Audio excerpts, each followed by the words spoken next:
Lunes del arrepentimiento aquí en Frecuencia Dominicana, canales 24 o 69. Su programa Pregunta Médica en YouTube, Facebook, aplicando su campanita ahí, su notificación y sus comentarios. Lo vamos a agradecer. Estamos recibiendo muchas inquietudes de ustedes en función de tener un programa mejor. Así que gracias a nivel internacional de New Jersey y Nueva York. Estamos recibiendo Pensilvania, Boston y aquí en República Dominicana, el sur, Asua, Baní, Fundación, Sombrero, Las Salinas. Todos esos reporteros estuve mirando el fin de semana, así que muchísimas gracias.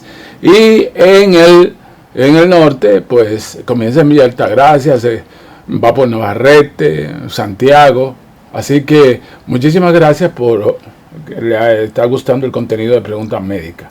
Hoy la medicina de alto costo, lo vamos a debatir esta problemática y la continuación del síndrome del ovario poliquístico, que dijimos que era normal, ahora la normalidad. Pero entrando al tema en cuestión, de la medicina de alto costo, la verdad que lo que ha pasado en República Dominicana con este programa, porque es un programa para precisamente cuando viene una desgracia grande, que usted no quiere caer en esa situación. Desde hace mucho, pues, hay una disposición, durante 15 o 20 años hay una disposición de ir a un auxilio para este tipo de pacientes. En tal sentido, pues se solicitaba el diagnóstico, la enfermedad en sí, el tratamiento, se certificaba y el paciente no tenía ningún problema. No es ahora que lo dijo el señor Carlos Pimentel, es desde hace ya 2 o 3 años que se ha abandonado virtualmente este programa. Entonces, cuando usted aplica un programa, que usted subvenciona ese programa de medicina que la población no puede cubrirla, sucede que el paciente no es dándole tratamiento incompleto. Ese programa tiene que ir analizado, sustentado y darle una secuencia. Tampoco ese programa se puede sustituir por un medicamento, porque cada médico, en este caso los oncólogos, para esas enfermedades cancerígenas catastróficas, saben cuál es el tratamiento de última generación que debe llevarse a cabo. En tal sentido, también han habido no tan solo abandono de ese programa, sino que las personas que pudieran accesar en un momento dado son personas que sí tienen recursos para pagar un tratamiento. Entonces le han caído arriba a Carlos Pimentel, pero él ha dicho que eso no se está cubriendo. Entonces quieren tapar el sol con un dedo. La verdad es que muestran unas autoridades de salud despiadadas. Hay una burbuja en el sentido de que se dice que se está cubriendo sin estar cubriendo.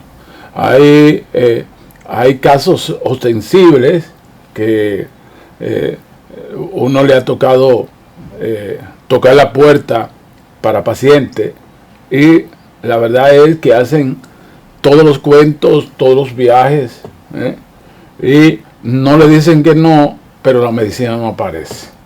Es decir, que este programa de medicina de alto costo está dirigido para aquellos pacientes que no tienen el dinero,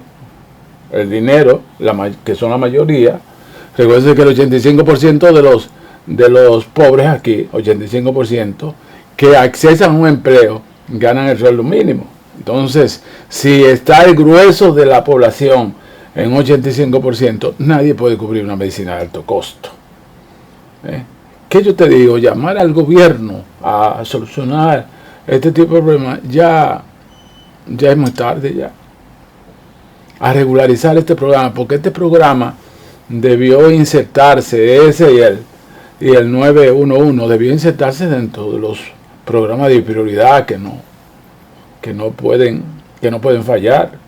Pero al mismo tiempo la tarjeta de solidaridad, personas que con ese dinerito que se identifica como la tarjeta de solidaridad, se le cambió el nombre a Supérate, y ninguno de los dos.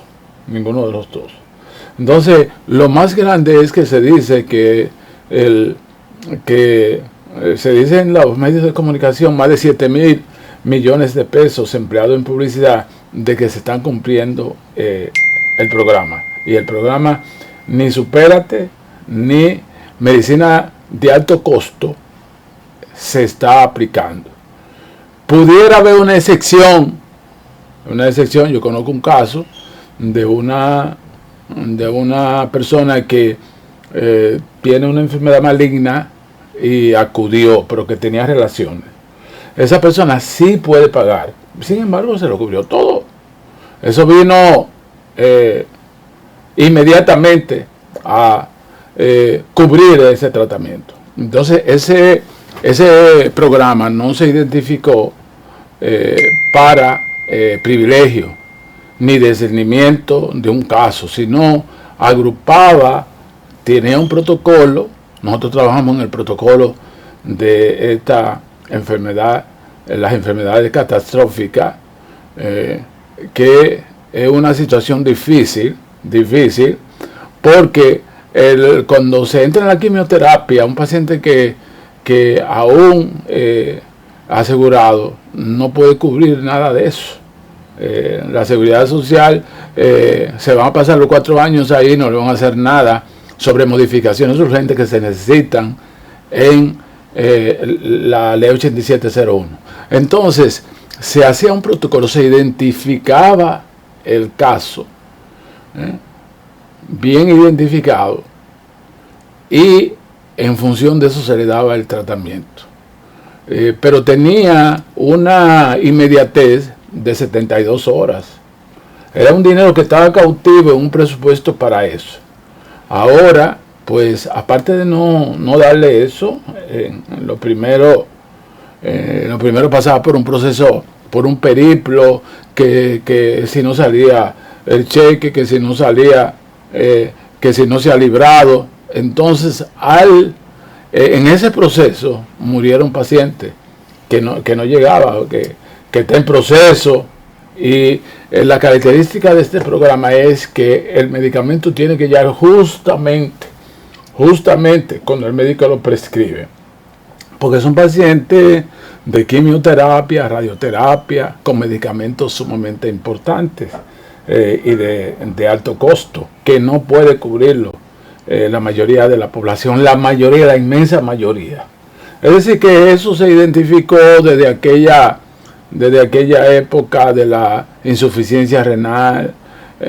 Empezaron a identificar que había un público sensible que tenía que ser auxiliado por el Estado. Es decir, que otra de las debilidades de este gobierno, de que ese programa de alto costo, digan lo que digan, no se está cubriendo. Porque fue este señor de la Mancha Verde, que no le importa nada, lo dijo. No debió decirlo. Dicen ellos, no debió decirlo, pero él lo que ha sido sincero. Que él tiene que retener esos casos porque no hay una identificación de fondo para ir supliendo, porque ese era un programa que iba supliendo rápidamente. Nosotros trabajamos en el protocolo organizativo de este programa y en 72 horas las llamadas empleadas sociales iban al lugar de los hechos, hacían el levantamiento, sustentaban el programa con los diagnósticos radiológicos, resonancia magnética, todo. Y verificaban que ese era el tratamiento. Al verificar que ese era el tratamiento no había ningún tipo de problema. Pero esta gente ni verifican quién es las personas que lo necesitan, si es vulnerable o no, ni identifican el laboratorio, porque se ha dado caso que al principio, al no tener experiencia, y eso fue lo que ayudó a colapsar el programa, pues identificaban medicamentos que no era ese. Por economizarse en la medicina no se economiza. Una medicina tiene un costo, no se debe economizar. Eso no es como usted comprar un zapato en la Duarte, que si me lo dejan en 10 y me lo dejan en 15. Así que suéltame pregunta médica y regreso en este día del arrepentimiento. El arrepentimiento. Después de este fin de semana, regreso. Abrazos, rompe costillas a todos.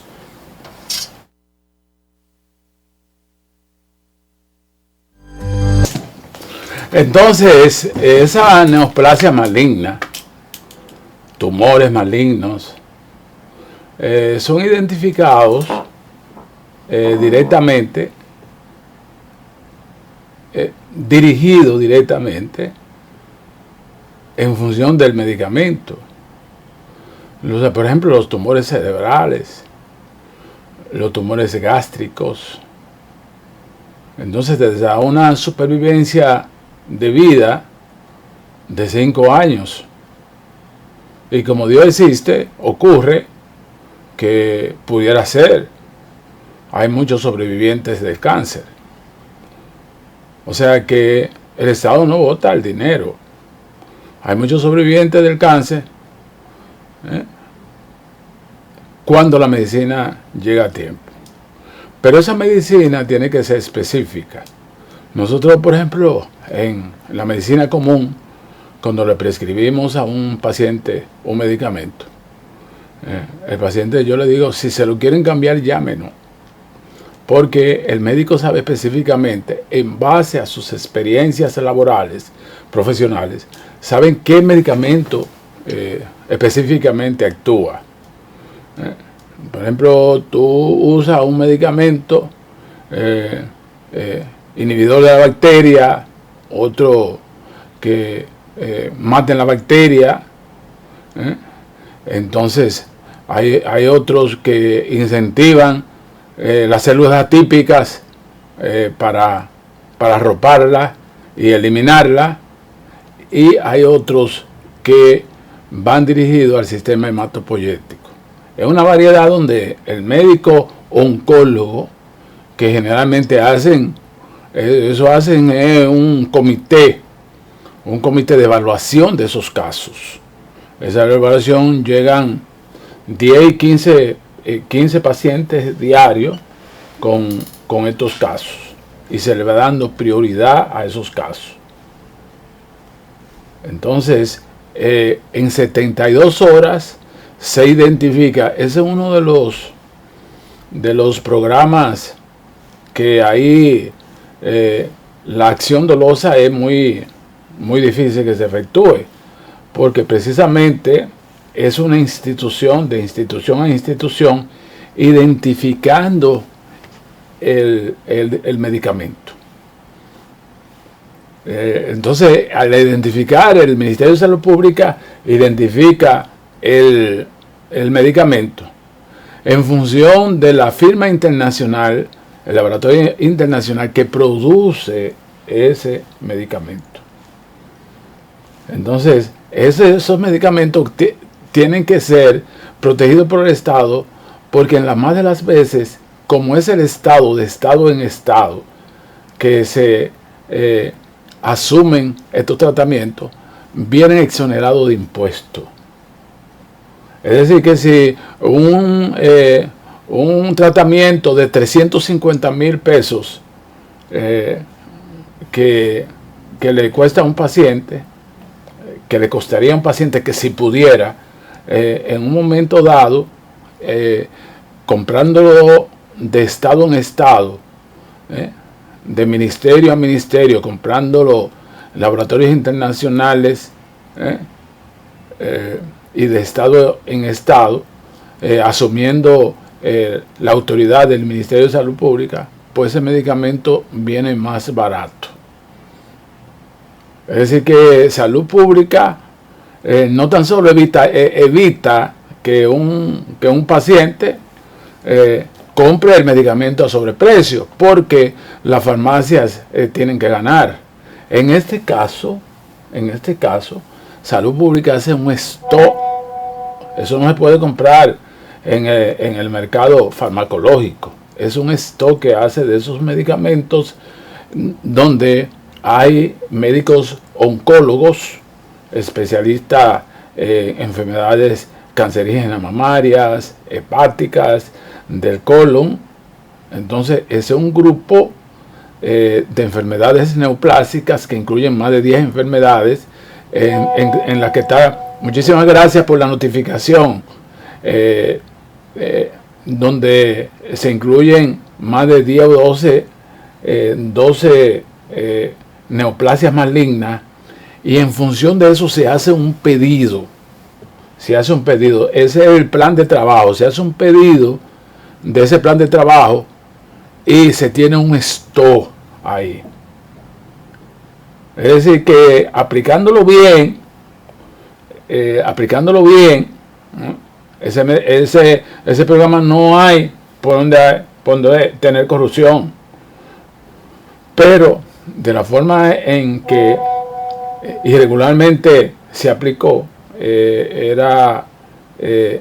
usted si tiene que comprar un medicamento con tráfico de influencia, no tiene los medicamentos, entonces usted tiene que ir al mercado comercial, a como le dé la gana. Entonces la farmacia hace lo mismo que haría el Estado. Entonces, en vez de ganarse el dinero de la diferencia de ese medicamento, se lo gana entonces la farmacia.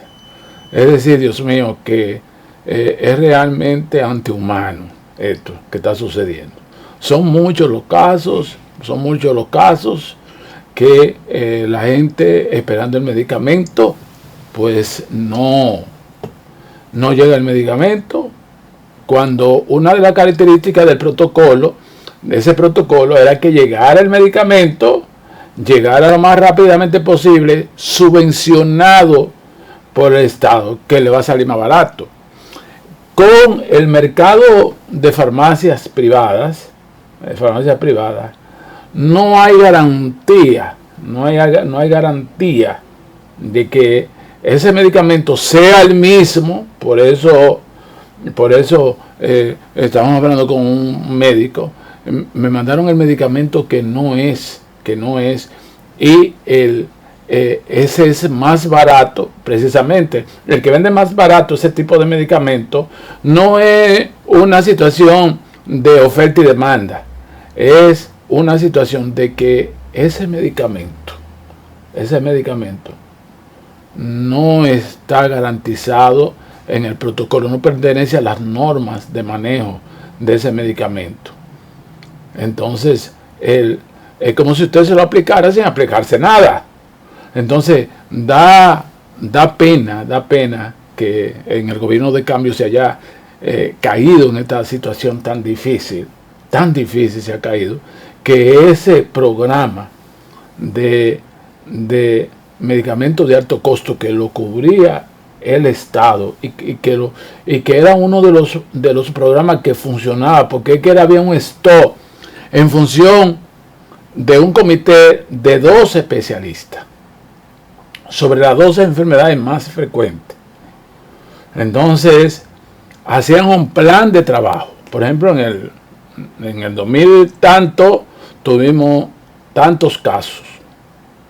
Entonces, en función de eso, hacían lo que se llama el abastecimiento, de tal forma que había una prontitud en la salida del medicamento.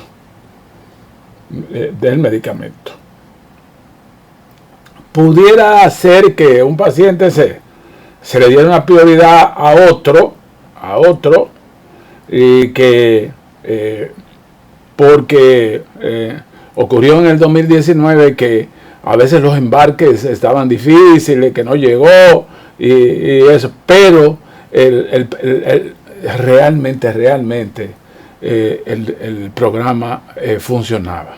Ahora, señores, aunque digan que no, aunque diga el ministro que sí, que no está funcionando eso. Porque ya trabajamos en áreas vulnerables de los Praditos, la Javilla, los peatones ahí, la de Filló, extensión allá de Filló, casi de Charles Sommer, y tenemos casos de solicitudes de pacientes que no llegan. Porque es que ese tratamiento es tan sensible, ese programa es tan sensible, que no admite tráfico de influencia. Sino el tráfico de influencia es una normativa que no le ve la cara a la gente, sino el diagnóstico. Y obviamente certificado. No es que usted va a decir que yo tengo cáncer y le van a dar eso. No, certificado por un médico, firmado por un médico, por ese comité de médicos, que inmediatamente el médico detecta a nivel privado, a nivel público, ese caso, lo manda a ese comité. Y ese comité, en menos de 48 horas, tiene que reunirse para ese caso. Porque hay la mayoría de estos casos, de estas quimioterapias, muchas veces viene entonces lo que se llama la parte quirúrgica. Es decir, que nosotros se reduce el tumor con la quimioterapia o con el medicamento en sí, entonces viene la parte quirúrgica. Es decir, que es un programa que no admite mañana, que si el libramiento, que si va a salir, que aquel dice que no y aquel dice que sí, y no es tan costoso, aunque dice medicamento de alto costo, no es tan costoso, vale alrededor de 7.500 millones de pesos.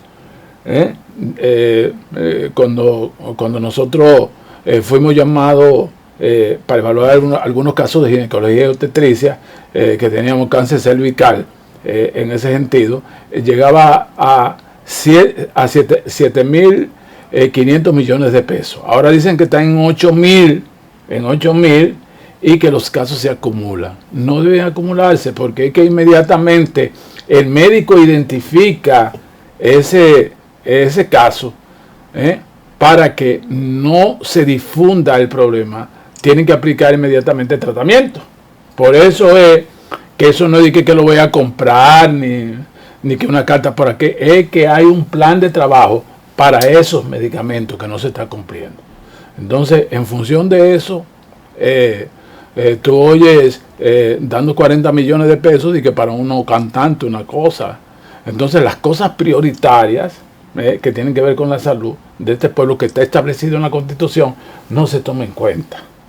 Entonces, ¿cómo usted va a intentar reelegirse en esa situación cuando un programa así tan sensible, que tiene que ver con la parte humana, no tiene respuesta? Entonces los pacientes mueren irremisiblemente, que hay una tasa de sobrevivencia de esos casos aplicando el tratamiento, pero la mortalidad es casi 100% cuando usted no aplica nada. Y el pobre entonces tiene que morirse sin la oportunidad de que la ciencia pudiera actuar. Así que me voy inmediatamente en este día del arrepentimiento. Suéltame ya, maestro Calderón, y regreso entonces para hablar ya de la enfermedad del síndrome ovario poliquístico, segunda parte, porque ya el viernes tratamos esa primera parte. Adiós, regreso, suéltame.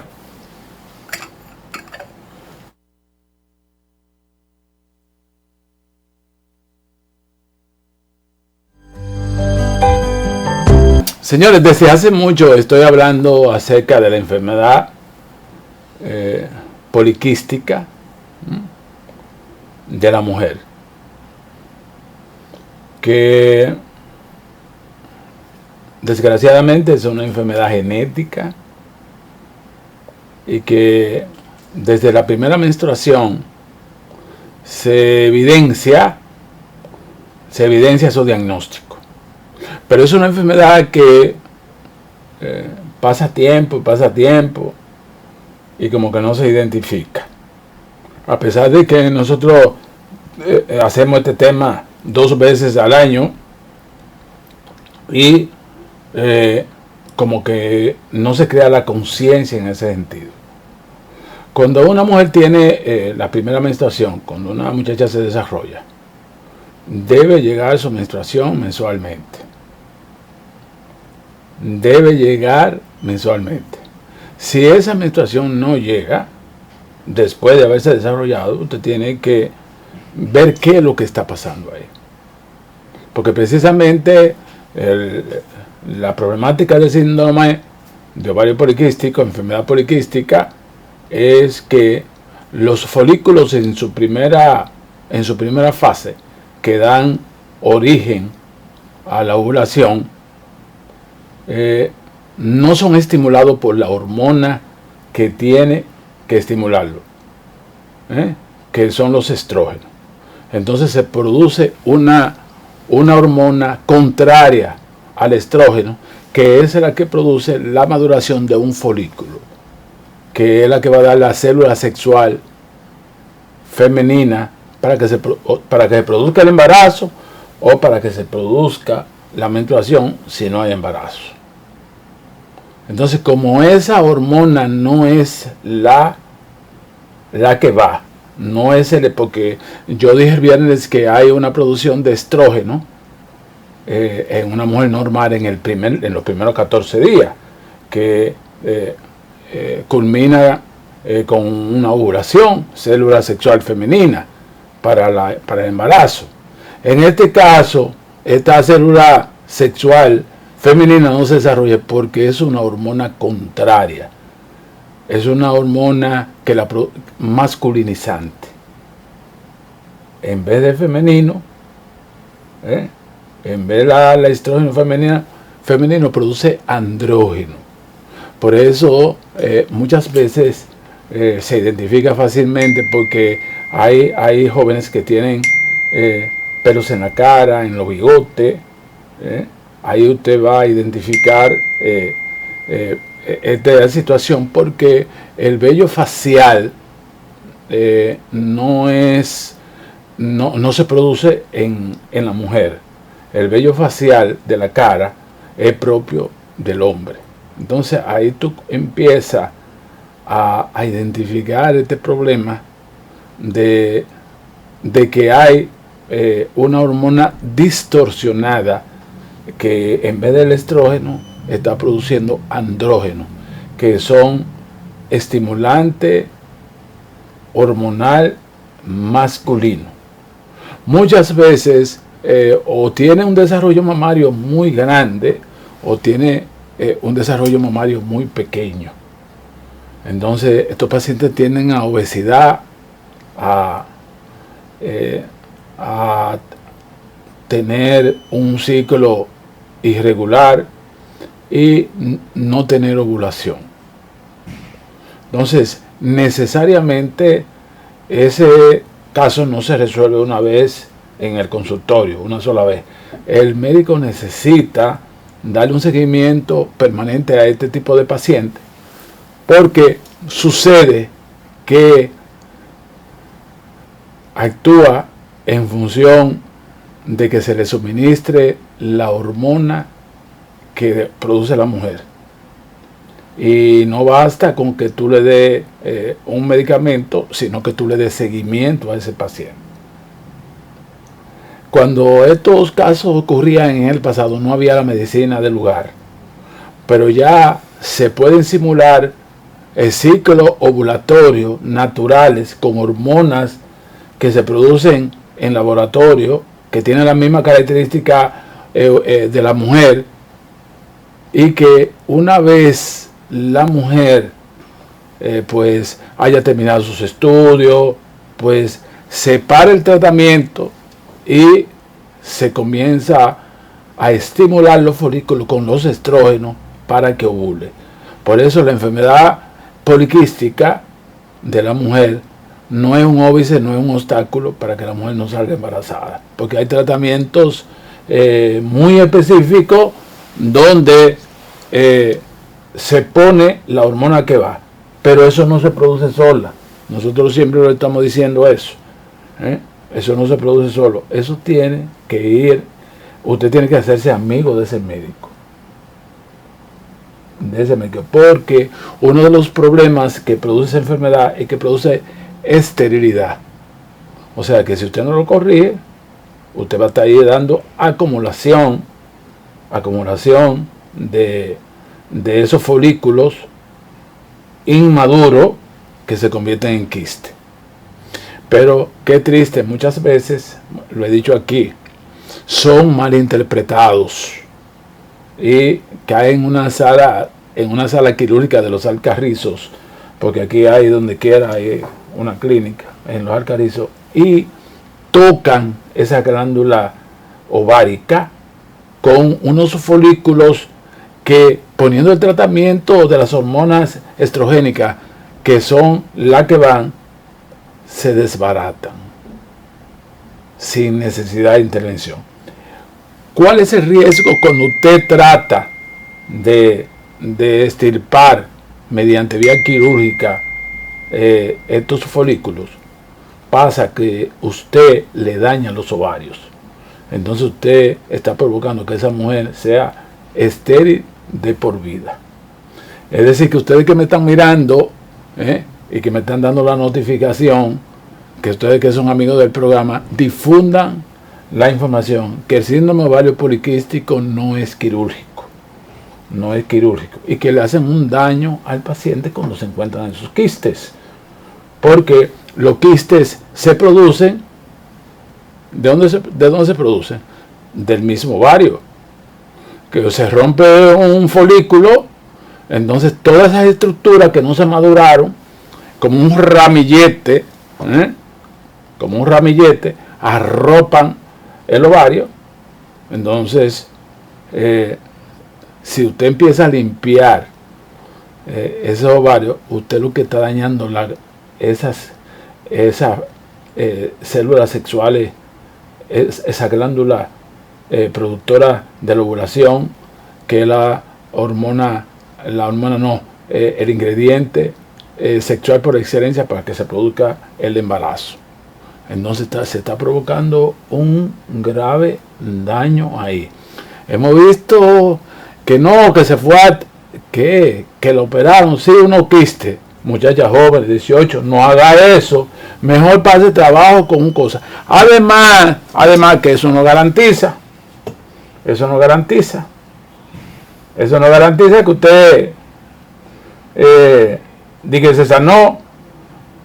Como la hormona, eso es genético, y si sigue produciendo la hormona, ¿qué va a pasar? Que a los 2 o 3 meses tiene usted otra vez eso. Si le dejaron ovario, está llena de los quistes foliculares, que así es que se llama, porque usted está produciendo la misma hormona. La cosa de lo cono con el virus del HPV, que yo digo, ¿por qué que le cortan un pedazo? Porque se ha demostrado que el virus del papiloma humano circula en todo el cuerpo de la persona. Se ha encontrado virus del HPV en el estómago, en las cuerdas vocales, en el páncreas, en los intestinos. Entonces, si usted corta ese pedazo, usted no es ahí nada más, porque es una enfermedad sistémica, o haciéndole un vaciado. Entonces usted le hace un vaciado y deja el problema ahí, porque es que vamos a eliminar el HPV, no está en un pedacito del cuello. Entonces nunca he estado de acuerdo con los famosos conos, cortando el pedazo. Pero ven acá, eso no es así, porque es que la enfermedad es sistémica y está en todo el cuerpo. Así que me voy con una de las que traje de allá de Puerto Plata y regreso ya con el bloque final de Pregunta Médica. Suéltalo, Calderón, para que él le dé duro.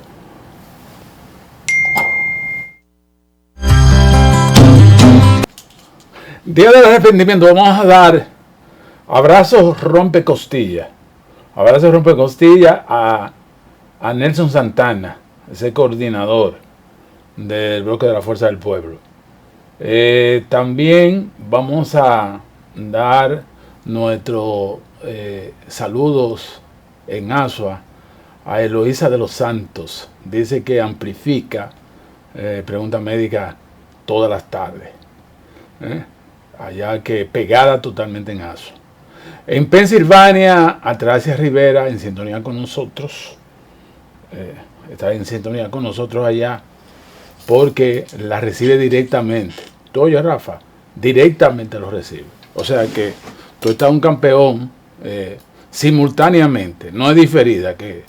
Y pónganmele, activen la campanita, opinen sobre el programa, porque el programa tiene un segmento, un bloque ilustrativo de una situación de salud difícil que hoy estamos usando lo que se llama ese programa tan novedoso que había en República Dominicana, que había evitado que la gente se fuera a la televisión, que se fuera a la televisión a hacer un maratón, Freddy Veragoico, Corporán.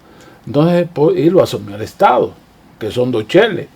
Entonces, este gobierno, oye, no ha resuelto ninguno de los problemas, y los otros problemas entonces lo ha agravado, problemas que estaban resueltos. Entonces, hoy estamos llamando a la sensibilidad. No creo ya que el que comenzó desorden va a terminar. Ya ese programa se cayó. Porque incluso hay una incoordinación, el ministro de Salud Pública dice que sí, y el que tiene que autorizar compras y contrataciones, Carlos Pimentel, dice que no. Y es así que están. Así es que están. Y no hay esperanza porque era un programa bien coordinado, donde se hacía un plan de trabajo, en función de los medicamentos de alto nivel, moderno, le llegaban al Estado más barato, se economizaba el dinero, si lo compraran en el mercado de las farmacias, de la farmacia del país. Entonces el Estado, como lo compraba sin pasar por impuestos, pues esos medicamentos eran uno de los programas mejores de asistencia a la salud pública. Pero al no haber esa coordinación, pues ese programa se ha caído. Yo creo que ese comité se ha disuelto. Entonces, qué pena uno denunciar este tipo de situación, donde la solidaridad para aquellos pacientes con medicamentos de alto costo, los medicamentos de alto costo, casi ni un rico lo puede asumir. Entonces se están dando los penosos casos de que gente con poderes extraordinarios, relaciones, que tienen el dinero para comprarlo, entonces van allá y aparece y se lo consiguen, aunque lo tengan que comprar a alto precio. Parte de las bonanzas de este programa era que tú podías hacer un stock con los medicamentos ahí, y ya en 72 horas, 48 horas, pues ese medicamento se suplía, certificado por el médico, por la Administración de Salud Pública, y ahí no había ningún tipo de problema. Yo recibí unos medicamentos de un señor que le dieron 8 de 350,000 pesos, y cuando tenía 6 aplicaciones murió, y nosotros le hicimos una carta y la mandamos a Salud Pública devolviendo 2 ampollas que costaban 700,000 pesos. Oigan eso, 700,000 pesos. Entonces, es muy penoso que este programa se haya caído así, porque es un programa demasiado humano y que tiene que ver con una situación muy difícil.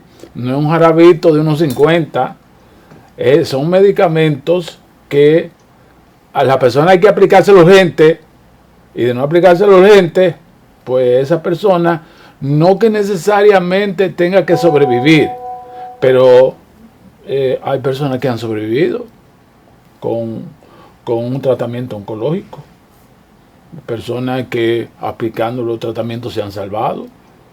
Hay una mortalidad que siempre los médicos tienen que explicarle, porque hay una parte de la bioética que tienen que explicarle. Mire, usted tiene 60% de sobrevivir, y un 40% de que el tratamiento, aún nosotros aplicándoselo a tiempo y teniendo el medicamento, su organismo no lo resista. Eso es una conversación que se dan con el familiar, y eso se llama consentimiento informado. Usted no puede decir, no, mire, ya eso se acabó, de que doctor, ¿y cuánto usted cree que va a durar? No, es que el médico está obligado a explicarle al paciente cuáles son los pros y los contras, cuál es la sobrevivencia, porque es parte de todos los comités de bioética en la aplicación del medicamento, en la aplicación del tratamiento. Es decir, que no es discrecional, eso no es discrecional. Brizo, un saludo para Brizo, Armando Rivas, de Puerto Plata para Santo Domingo. Dejaron a Puerto Plata solo. Entonces, no es discrecional de que,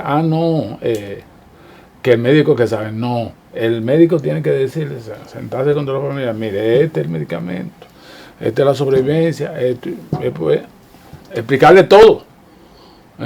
O si no, está violando la bioética, que así es que se llama. Así que ojalá que hayan tenido los dos temas, el tema que lo aleja cada día más de la presidencia, por eso que la Fuerza del Pueblo está tan fuerte, porque con esas cosas no se juega. Con esas cosas, con un medicamento que el pobre no puede comprar, y que usted tenga un lío, que el medicamento o le dan el que no es, porque es que usted tiene que hacer un plan de stock para tener el medicamento. Si usted no tiene el plan de stock, entonces usted corre el riesgo de salirlo a comprar en cualquier farmacia. En la farmacia lo que quiere ganar, te dan el que no es. Por lo menos te dan el que no es. Cuando ese tipo de programas tiene que ser auspiciado por el Estado en la parte de salud.